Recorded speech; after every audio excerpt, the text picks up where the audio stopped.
पूर्व पहाडको सानो गाउँ, त्यही गाउँमा बस्छन् एक गरिब किसान हरिबहादुर, उनकी श्रीमती मन्जु र उनीहरूको एउटै सहारा छोरो अर्जुन। हरिबहादुर हप्तामा 2 पटक बस पार्कमा सामान बेच्न जान्थ्यो।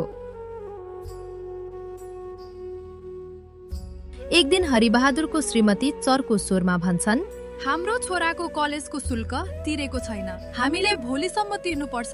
हामी कसरी तिर्ने? हाम्रो पहिले पनि केही ऋण छ। हे भगवान! म मेरो साथी, मेरो परिवारका सदस्यहरूसँग पैसा माग्नेछु। म भोलिसम्ममा तिर्नेछु।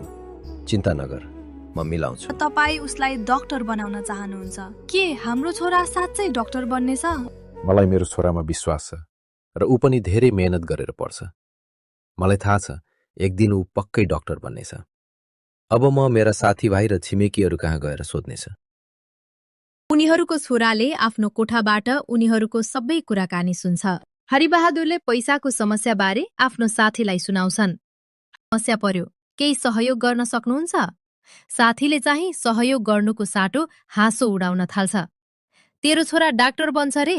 के मजाक गरिरहेको छस्? म आफैसँग डाक्टर जाने पैसा छैन भनेर उनले ठूलो स्वरमा हाँस्दै भने। साथीको त्यो कठोर हाँसोले हरिबहादुरको मनभित्रसम्म घाउ पार्छ। उनले केही नबोली नजर झुकाएर दुखी मन लिएर घरतिर फर्कन्छन्। घर फर्किँदै गर्दा हरिबहादुरले तिहारमा टीका लगाइदिने दिदीलाई सम्झन्छ र दिदीको घरतिर लाग्छ। हरिबहादुरले आफ्नी दिदीलाई पैसाको समस्याको बारेमा सबै कुरा भन्छन् र दिदीले नरम स्वरमा भन्छिन्, भाइ, छोराको पढाइमा खर्च गर्नु त पुण्य हो, म दिन्छु। दिदी, तिम्रो माया र साथ नहुँदो बच्चाको भविष्य कसरी सुरक्षित गर्थे?